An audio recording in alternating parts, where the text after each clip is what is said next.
to Regulated and Relational, a bi-monthly podcast brought to you by the Attachment and Trauma Network.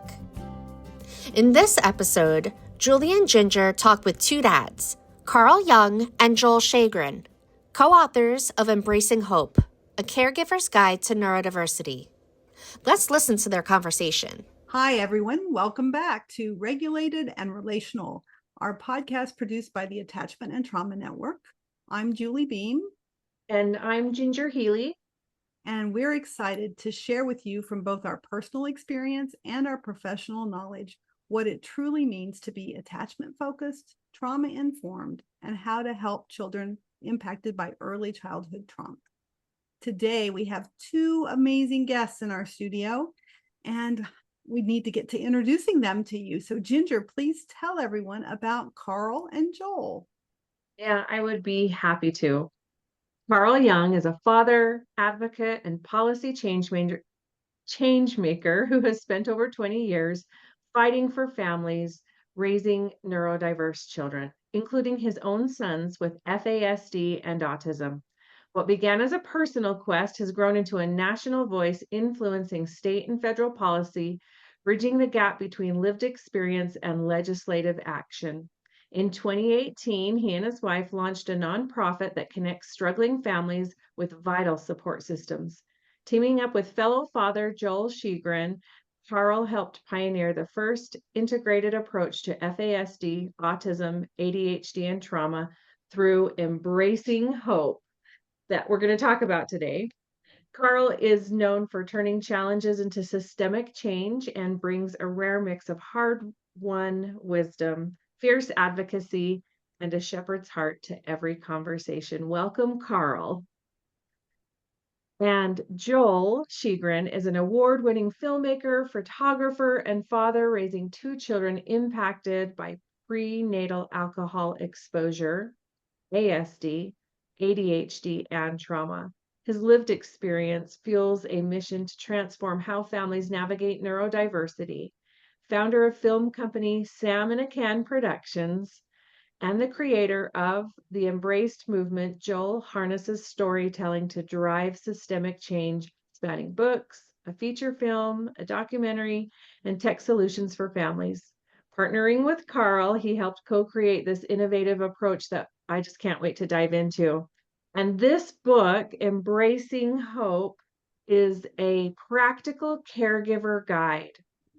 Joel is known for blending creative vision with earned parenting wisdom and bridges the gap between awareness and action, equipping families and communities worldwide to move from survival to thriving. Welcome, Joel. Welcome to you both.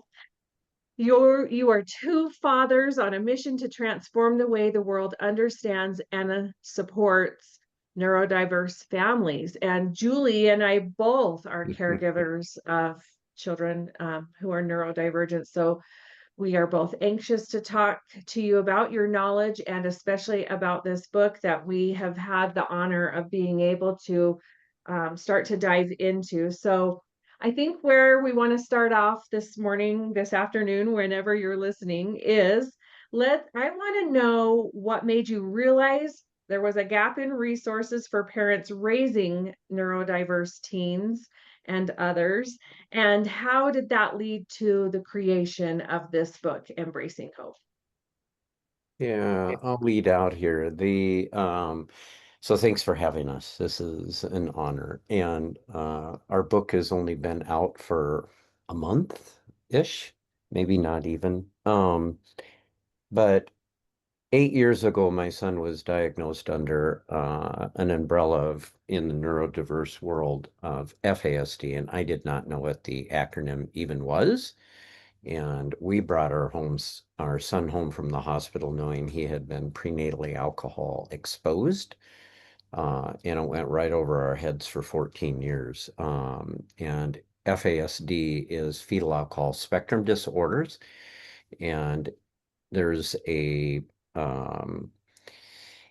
and that began the quest because, to be honest, the chaos was 100% all the time in the home 8 years ago. He was 14 at the time. And it's 1%. Yeah.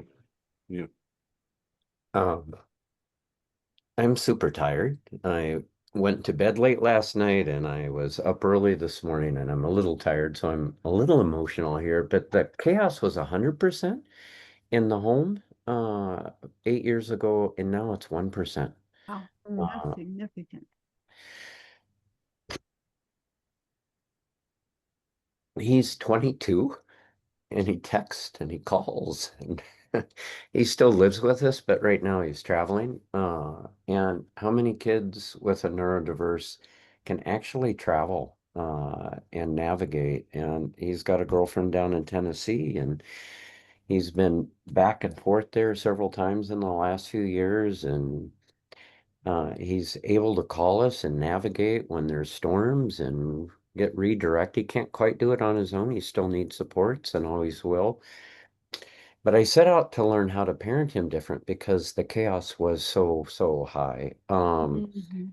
And I'm also a filmmaker, as the bio shared, and it was like, well, how come I don't know anything about FASD? And we had been through, I don't know how many different therapies and after school programs by the time he was 14. And so I set out to create a documentary.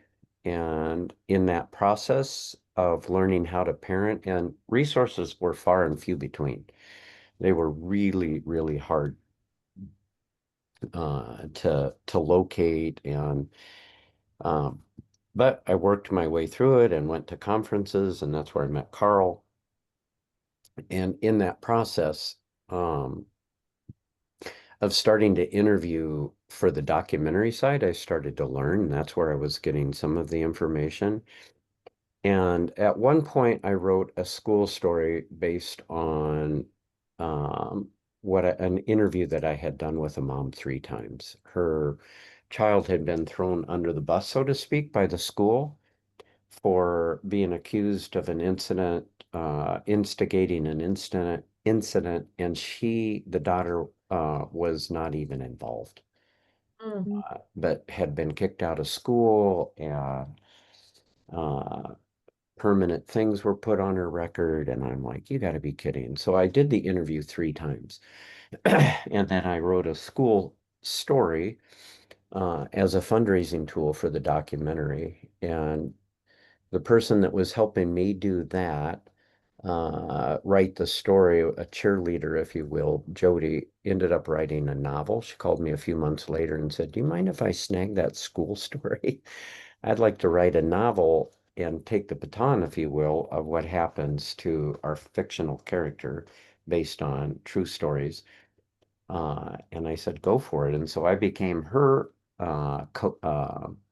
cheerleader, and things started to really expand at that point. And Carl and I were having some conversations about how do we use some of the interviews for CEUs, and then he pulled me into what he was doing. I'll let him share some of that. And one thing led to another, and we landed on the 4 profiles, and we used 4 fictional characters that are teenagers, and they're woven into the novel that Jody wrote that's under the umbrella of the Embrace movement. We have written a feature film script based on the novel, and we're currently fundraising for that. And in the meantime, Carl and I have been in the background working on this caregiver book and weaving the anecdotal stories that we find in each of our chapters with our fictional characters. And the reason that we use fictional characters, our kids are superheroes and they don't need their identity revealed, right? Yeah. We can personally talk about our kids because they've given us permission, but the story with the mom, she doesn't want her child Right. exposed. And so that really made sense that we start using fictional characters to carry the weight of the real stories. And so one thing led to another, and I'll turn over more of the story to Carl. Sure.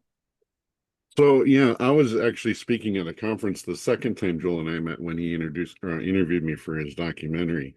Um, and I was given 15 minutes lead time to give the keynote presentation at that conference. So um I got it. I got a standing ovation, so it was kind of bizarre, but it worked.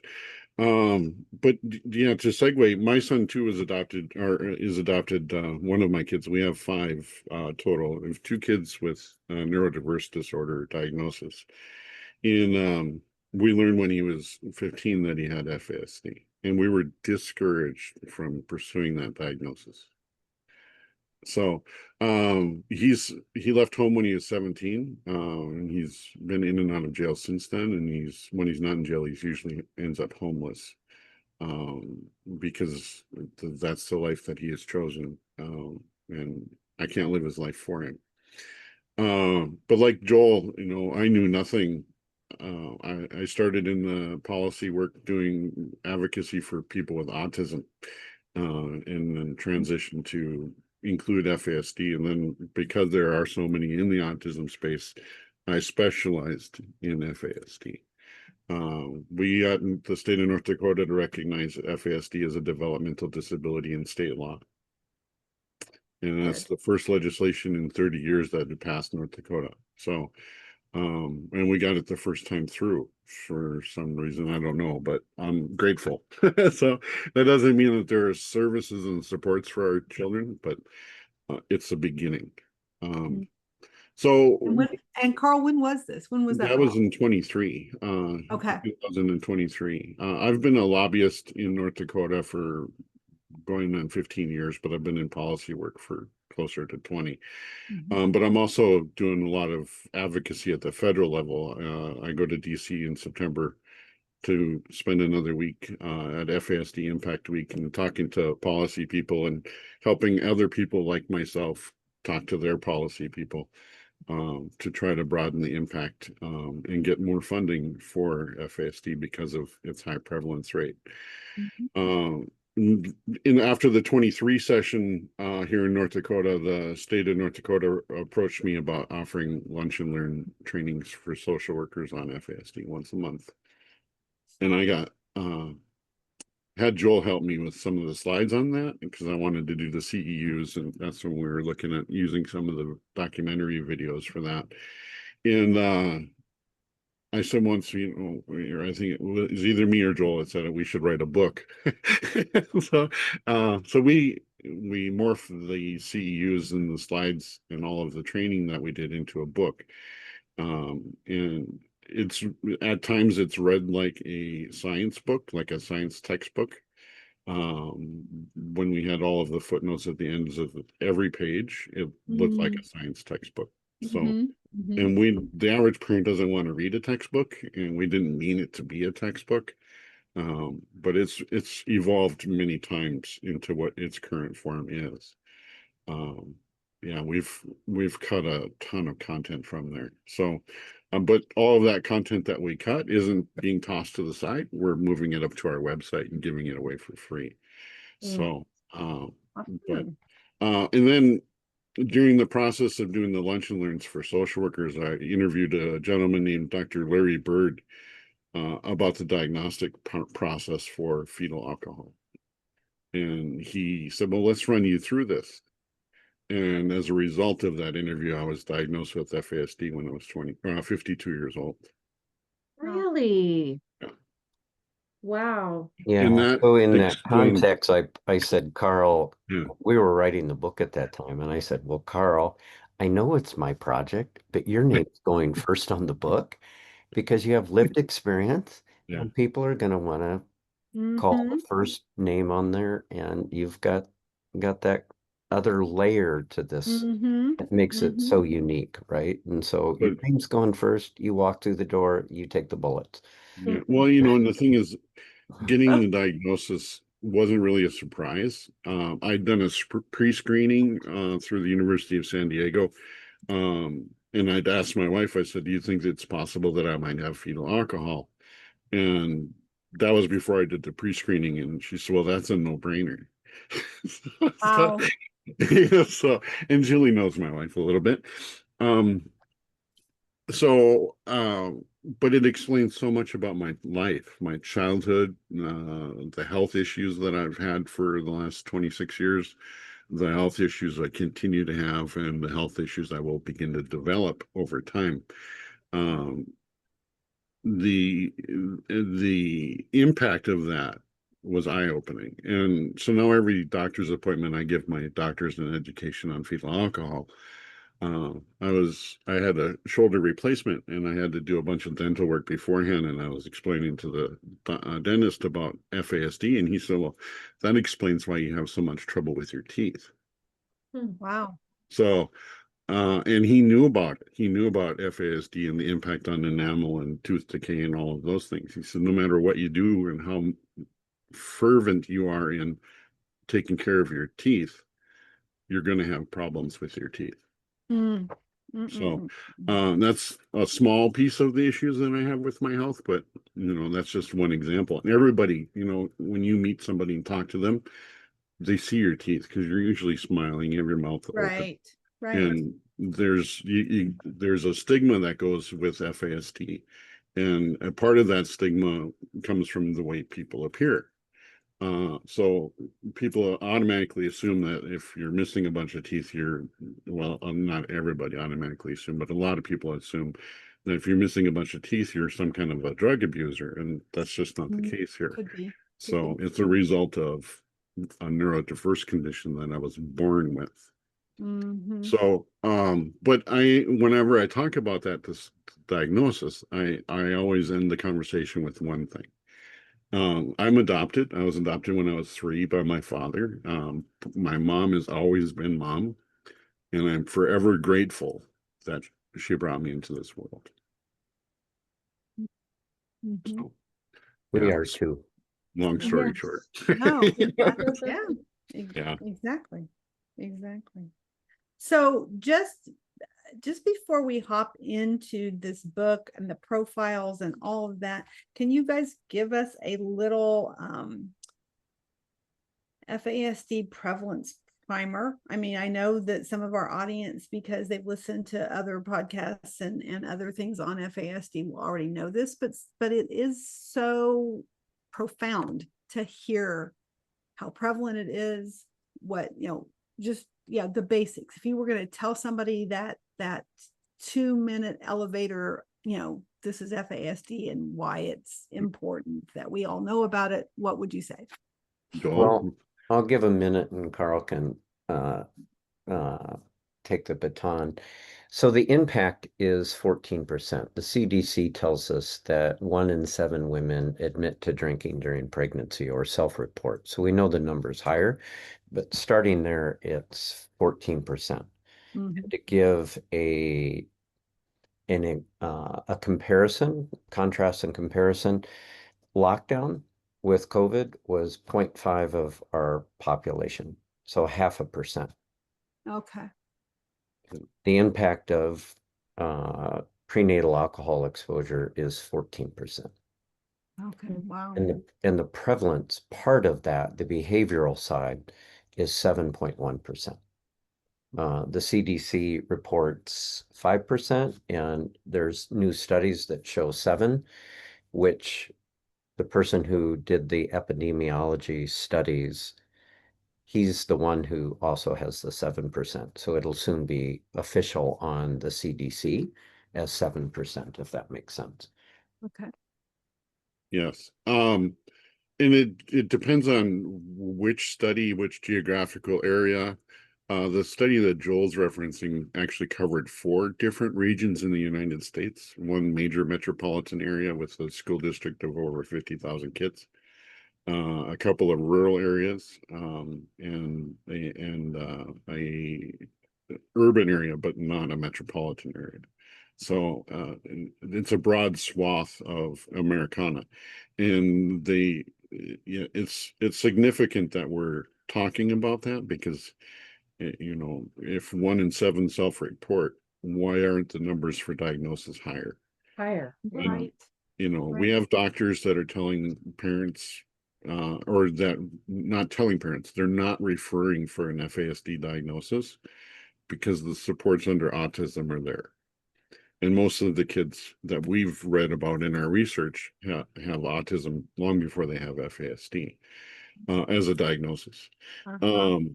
And what we're doing there is inflating the autism number Mm-hmm. and taking services and supports that may be appropriate and may not be appropriate away from kids with autism. And, saying these will apply to kids with FASD as well. And that's not always accurate. If you've seen a child with autism, you've seen a child with autism. And the same Yes. applies to any of the neurodiverse conditions that we talk about in our book. Right. Yeah. Right. And I think that leads us perfectly into this. I just want to read this part that when we're talking about these 4 profiles in your book: autism, attention deficit hyperactivity disorder, fetal alcohol spectrum disorders, and trauma. And here's what it was so impactful for me to read. These 4 profiles don't exist in silos. They collide, they compound, and they often confuse families and professionals because of their overlapping symptomology. Amen. And where do we go from here? And so when you wrote this book, you structured it around 4 fictional characters representing and overlapping these neurodevelopmental profiles. So let's talk about this book and the structure, why you took that narrative approach, and so that we can then get to talking about how that helps families engage with this so important content. Mm-hmm. Go for it, Carl. Well, Joel and I have permission to talk about our kids. A lot of people don't have that ability or are not comfortable in doing so. My son, whenever he calls me from wherever he happens to be at that moment, always says, "You need to continue to tell my story, Dad, because nobody should have to live like this." Right. So we did the narrative approach for teenagers, and while this is structured towards teenagers, it's really for any age and spectrum. But the book is meant to be read in pieces, whatever applies at that moment in a parent's in a child's life. So if you think your child's lying all the time, you want to read the chapter on confabulation. If they're in the store and constantly taking things, you want to read the chapter on impulse control or the chapter on self-regulation. If you're looking for supports like DD services, developmental disability services, and you get denied, you want to read the chapter on IQ and adaptive skills. And we make a strong argument about why IQ should not be used as a measure of success. Or the only measure. Or the Yeah. only measure of success. Yes. And we show, I think, pretty strongly through our writing and through the research that we did in putting this book together, that adaptive skills are far better measure of whether a person can be successful or not. Mm-hmm. So our son was denied services because his IQ was too high. At the time, he measured at 86. My argument there was just because he sounds like a lawyer doesn't mean he's ever going to be a lawyer. Mm-hmm. So, yeah, Joel? Well, you have Ted Zadinsky. Kaczynski. Mm-hmm. The Unabomber? Was off the charts brilliant. Right. And he couldn't function in society. Yeah. My son is on a different area of the spectrum, and as I had mentioned, we were dealing with and finding success in trauma-related interventions. And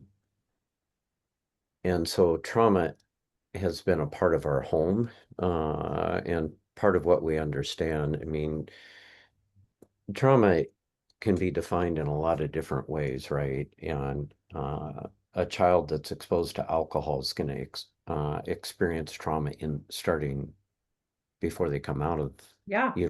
Right. Yep. Right. Yeah, and then you start to parent them traditionally, and you create more trauma for how you're parenting your kiddos, right? We're guilty Right. of that. Yeah. And You didn't know, but yes. We didn't know, right? And then our son is dual diagnosed with autism because of those social adaptive Mm-hmm. areas, right? And so we're really thankful for that. He doesn't have autism. He has the symptoms of autism because of the prenatal alcohol exposure. Mm-hmm. right. And but that's okay because the symptoms are the same. Yeah. And the interventions are the same, right? And of course, he was also diagnosed along the way with ADHD, and our daughter, who's been impacted with alcohol, um, has not had the behavioral sides, but has experienced those other three profiles. And she Wow. came to me during Father's Day and said, "Hey, Dad, I want to take you to dinner." And when we went out for dinner, in the car ride within 5 minutes, I think I need to get an FASD diagnosis. I'm like, that's really fascinating. Tell me more. And I was really delighted because my wife and I have known that since we started researching this, but haven't said anything. It falls more in the category of the impact, not the prevalence, in terms of anxiety and processing speed, but not behavior kinds of things. Right. Yep. And so, and I said, don't worry about it. I said, it's hard to get diagnosed as an adult under the FASD. What you want to do is you want to concern yourself with the symptoms and then know how to work with those. And that's more important. And so she has the book now. She's married. She got married in March. Yay! To a great guy. Congratulations. And he is super, super perfect for her because he understands she needs sensory breaks and those kinds of things, right? And Awesome. so it's more of these life experiences that we've had that we started looking at, well, gee, they overlap with each other. And Sam, my son's name is Sam, and he's working with a therapist that has taught us the metacognition side. So help your child think about their thoughts, Mm-hmm. and started realizing we could really take those and apply it to all four of these profiles because the interventions work for all four of the profiles. And that's the experience that Carl and I have had. Mhm. It's these four profiles, and nobody's putting them together at this point. When you hear of neurodiversity, it's generally autism and ADHD, but Right. research is showing trauma, it's showing FASD, which is nearly 3 times the prevalence of autism. Mm-hmm. And numbers like my son help officially feed those numbers of autism. Um, and so it's probably 4 or 5 times more prevalent than autism if you were to break it down. And we know there's research around the alcohol industry back in the 70s or back in the 80s, deliberately, purposefully targeted their marketing campaigns to childbearing women. Mm. And on the back side of that, 10 years, 15 years afterwards, they were instructed, they were lobbying for doctors to diagnose for autism and specifically ADHD, and to stay away from autism. Stay away from I'm it. getting my words mixed up here. Yeah. Sorry. Stay away from the fetal The alcohol. fetal alcohol, stay Yeah. away from the alcohol side. So that's part of what has kept this hidden, is that it's attributed to other profiles and Mm-hmm. they overlap in symptoms, Yeah. but it's not always the the complexity of the alcohol side.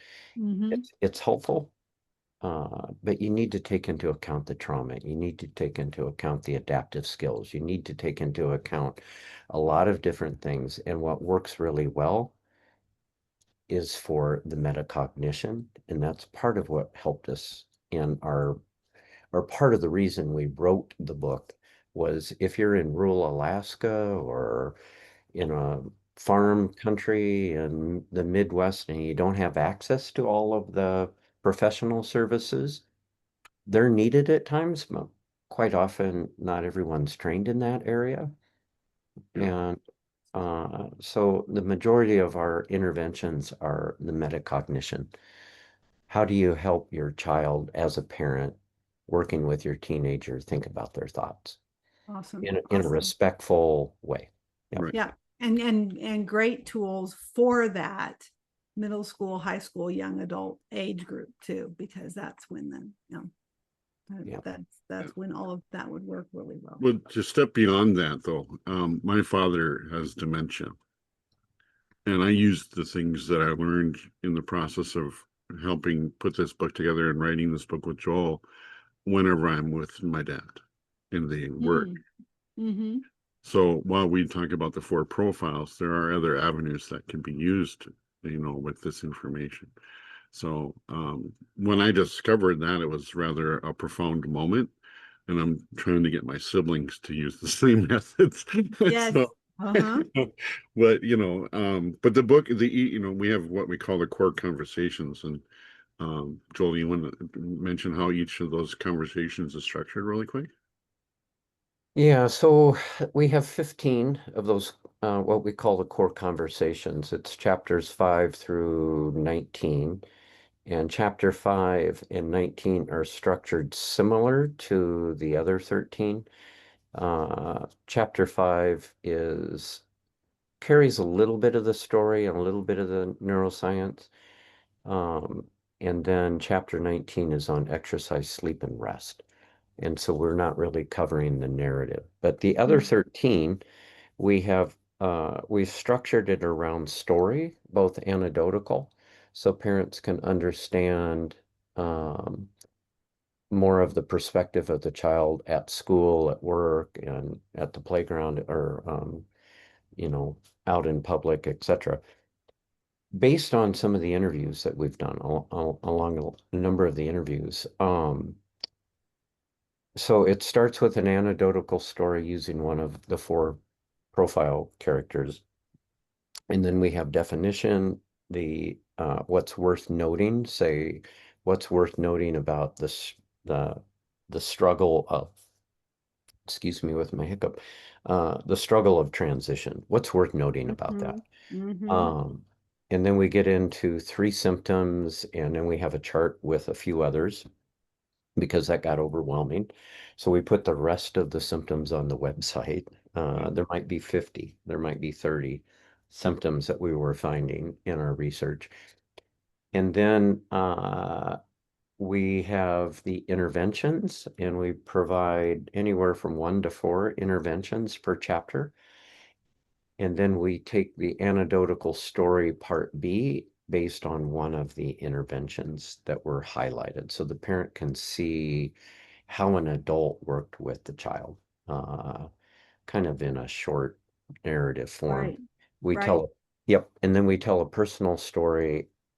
We use a high key to break all of that content.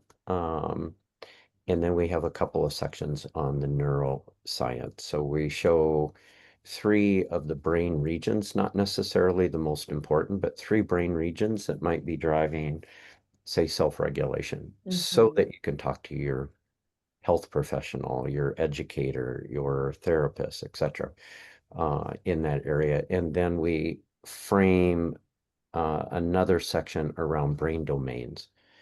And the brain domains are executive functions, neuroanatomy, memory, those kinds of things. And we highlighted and did the research on which of those domains are most involved, if you will, in, say, self-regulation.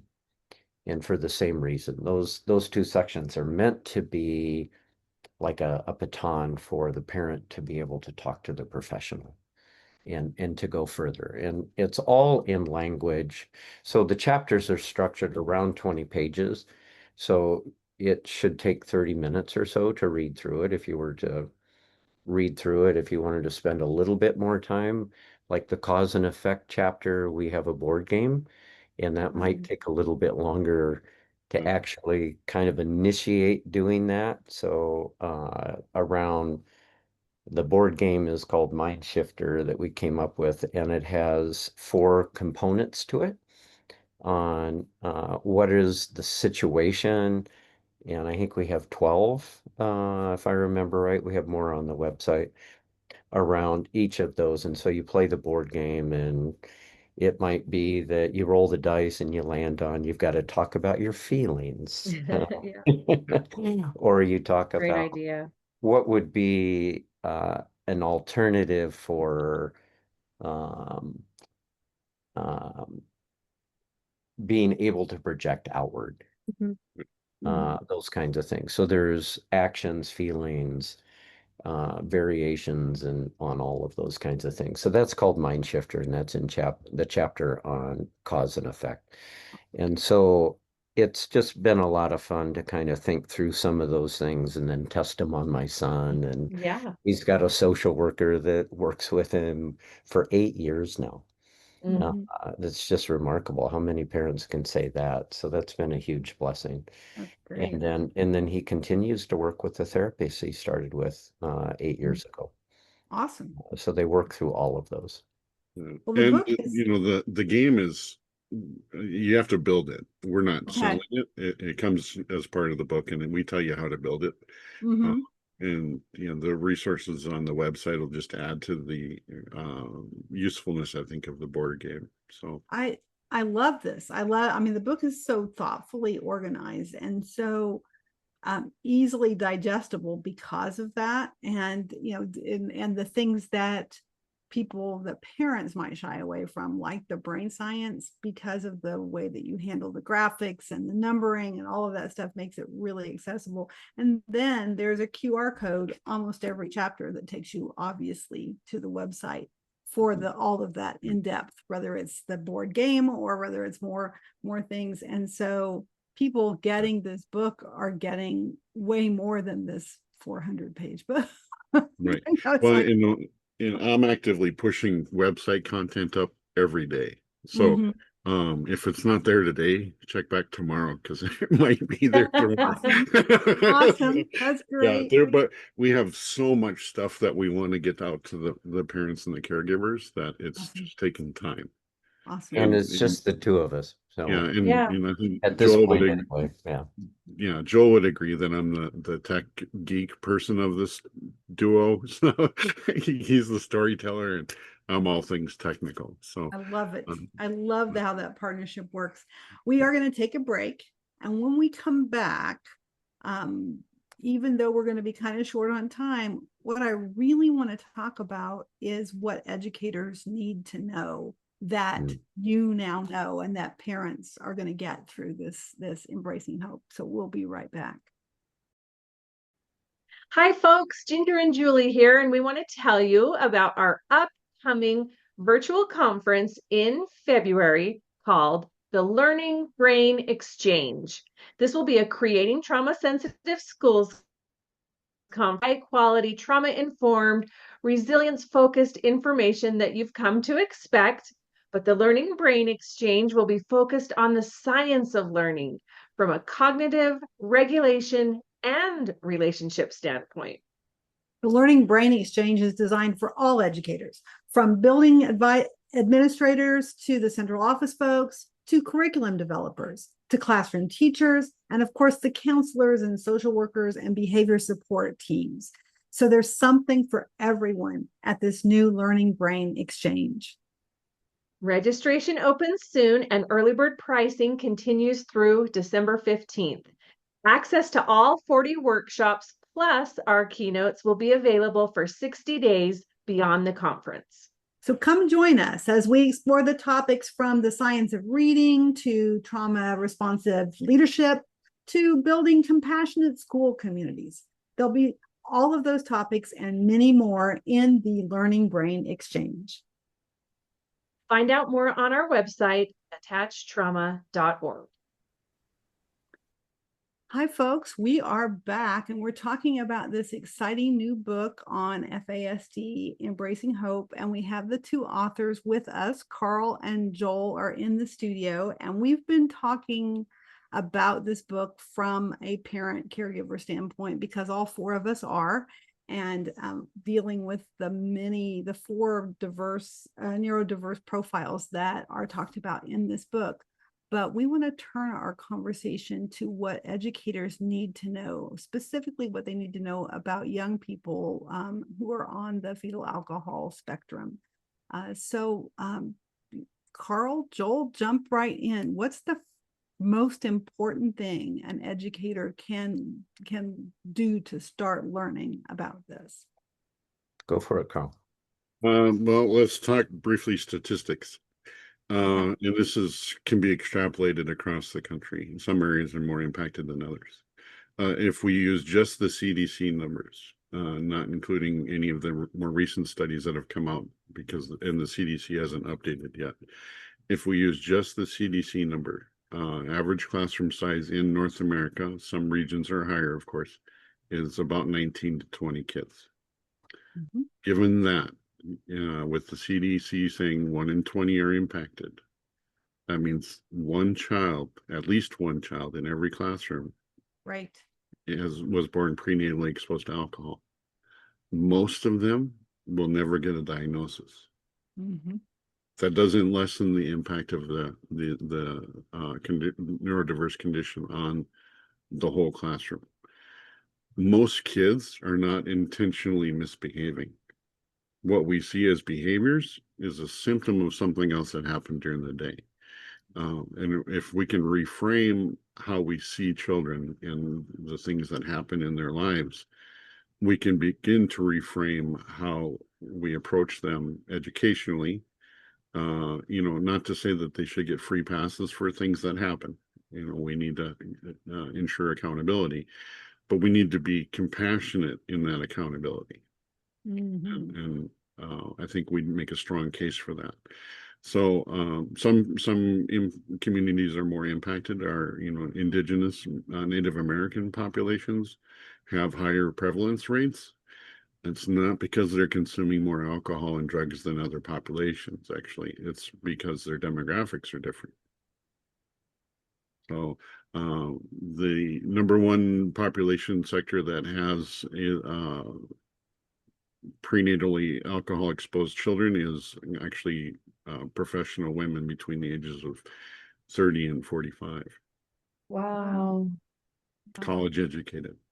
That doesn't surprise me. And I think I heard years ago a statistic that it made total sense that women in like wine regions or where, like in situations where alcohol was prevalent were more likely to. And it hadn't really occurred to me that, I was just like, whoa, okay. Well, and then the advertising that took place that I mentioned earlier made it cool, if you will, to drink alcohol during pregnancy. Mhm.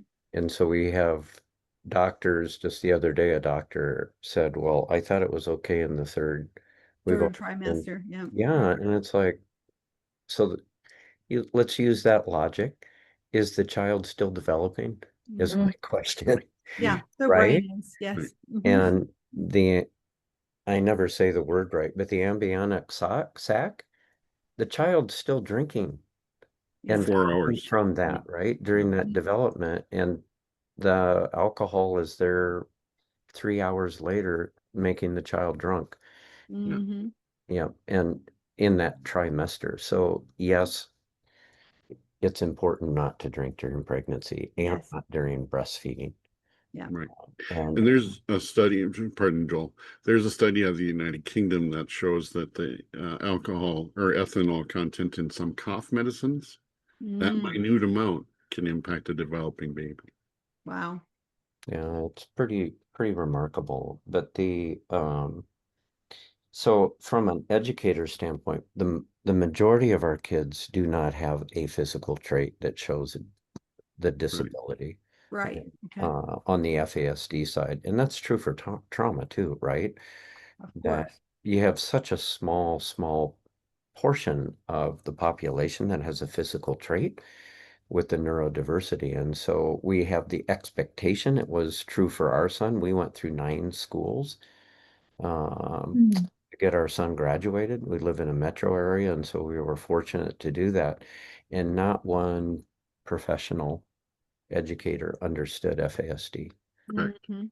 Yeah, and that was supported by I don't know how many different therapy programs, after school programs, and not a single professional knew anything about this. And so the one thing I would agree with concur with, emphasize, expand on. Give our kids grace, Mm. show them love, right? And so it might be as simple as you're asking a child to do a task and they're in the middle of a task and you expect them to shift, and the kid may become dysregulated. Mhm. How about give them the warning? In Right. 5 minutes, we're going to transition Right. so that our kids that have the neurodiverse conditions have time to process Right. the transition from one point to the other. You could turn around on the whiteboard and write the schedule out and not do anything more than that. Well, I shouldn't say that. Write it out, the schedule for the day, and have the teacher provide in 5 minutes. Mhm. We'll be transitioning. The other thing is on the adaptive skills, you can verbally say, let's turn to chapter 2. We're going to read the third paragraph, and I want you to write 2 sentences. My son can repeat that, but he doesn't have the adaptive skills to do that. Be able to do that That sequence. that sequence. So write it out on the whiteboard Mhm. Yeah. as a teacher. And while our book is geared towards parents and caregivers, our kids spend a very significant portion of every school day with teachers and Yes, educators. Yeah. we do. So, in my view, I don't think there's any logical reason why this book wouldn't be applicable in those situations. And we do have specific stories, anecdotal stories in the book, regarding education and classroom settings and planetariums and abrupt changes in schedules and the impact on the child and things like that. So, It's Yeah. so good. And I will definitely make sure we have show notes and we will add the book and the website and all that to that so that our listeners can gain those resources, whether they are a parent, caregiver, or an educator. This is just really going to help a lot of people and shift a lot of paradigms and get us all more on the same page. I just think that is critical. And I also just want to thank you both for your vulnerability and in sharing the stories and in sharing your journey, because I feel that, and we all really need each other, and especially as parents we're doing the best we can, and we can continue to do more. And this is how we do that. But just being able to share the room with you both and feel as a parent myself that, I'm not alone in this journey is pretty impactful. So thank you for that. well, and as a finisher, for those big burly truck driver kind of guys, I used to be a truck driver. And if you told me then that this is what I would be doing for my life's work, I would have called you nuts. I said, you're crazy. It's never going to happen. And No. this has just been an incredible journey. I've known Julie for more than 10 years now. Yes. And the work that Joel and I have been doing off and on since he and I met 7 years ago or 8 years ago, and now specifically in the last 2 years, has just been a phenomenal journey of growth. And I think if I can grow, anybody can grow. Just have to want to. And at the end of the day, I'm just a dad Mm. who cares deeply, but I'm just a dad. Well, and that it speaks to the testament of what parents can and will do, Right. Yeah. with their hard fought knowledge and that burning passion to make it a better place for the next ones after us. I mean, you guys really are embodying that with this work, and that resonates with us because that's ATN's work in a nutshell too, right? It's like Yeah. it's And we're yeah. trying to make it easier for everybody that comes after. I can't tell you all how well organized and well thought out this book is, and I can just I can see parents grabbing a copy for themselves and then gifting the copy to their educator, because what an incredible resource to get into the hands of folks who are going to be dealing not only with children with FASD, but with any neurodiversity. And that's, and if that doesn't motivate you to take a look at this, I don't know what will. But thank you Well, both. imagine if everybody was able to parent their child in a way that worked best for their child and not for what they grew up with. Exactly. Yeah. Exactly. That was the big shift for us. It was traditional parenting. Hey, Sam, I need you to wash the dishes. And you get the pushback, Mm-hmm. and then you move towards him, and 3 days later, he's finally settled from being out of kilter, right? Right. And just making that shift of giving him the foreknowledge. Hey, in 5 minutes, can you wash the dishes? You still get the pushback, but you learn to walk away Mm-hmm. because he's not being disrespectful. Right. He's processing. Yeah.